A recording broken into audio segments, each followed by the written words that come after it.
3 years ago, I began transforming my backyard into a fruit and vegetable garden. With a lot of help from my husband, we slowly turned what was once a patch of invasive periwinkle into my favorite part of our yard, a place where we grow our own food and flowers, welcome pollinators, and celebrate each passing season. As the garden grew, so did my appreciation for the time I spent there. It became a space for creativity, reflection, and slowing down, somewhere to spend early morning listening to the birds chirp or to unwind after a long day, getting my hands in the soil and spending a little time outside noticing what had changed. I started off with two vegetable beds, which then grew to four and some grow bags, and this allowed me to grow enough food to use in many of our meals and sometimes enough to preserve and enjoy later in the year. No matter the amount of space you have, there's something special about growing even a small piece of your own food. A garden doesn't have to be large to be meaningful. A few pots on a balcony, a small backyard, or a few garden beds can bring so much joy, creativity, and connection to the food we eat. Of course, over the past 3 years, gardening hasn't always gone exactly as planned. There have been heat waves and drought, hailstorms that have ruined my plants, pests, and other plants that didn't grow the way I expected. There's been plenty of mistakes along the way. But what I loved most was the rhythm of gardening. Going outside each day to see what's grown, checking on the plants, harvesting something fresh, and then turning it into a meal.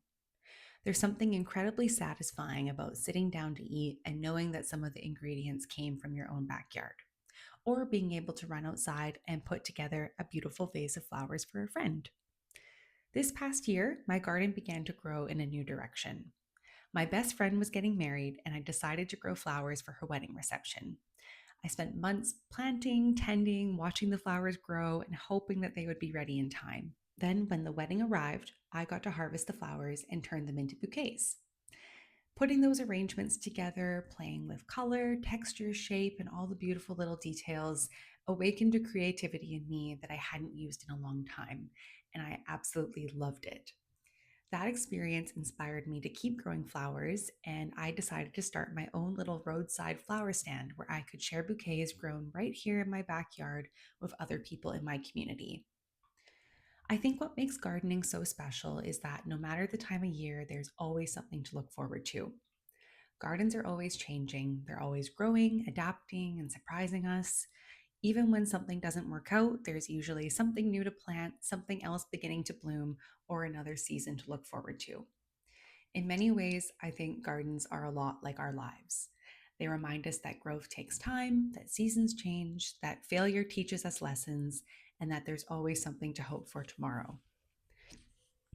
I'm still an amateur gardener. I have a lot to learn, and I don't always know the answer, remember the plant name, or have the perfect tip or trick.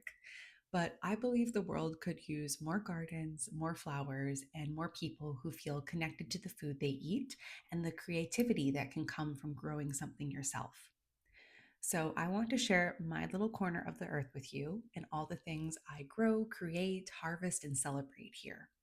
I have so many plans for this garden's future, from expanding the growing space to planting even more flowers for bouquets. But I think my biggest goal is simply to spend more time enjoying it. If you're interested in gardening in a small space, growing your own food and flowers, creating beautiful things, or simply finding more joy in the changing seasons, I hope that you'll follow along. I'm so happy you're here, and I can't wait to share my backyard garden with you.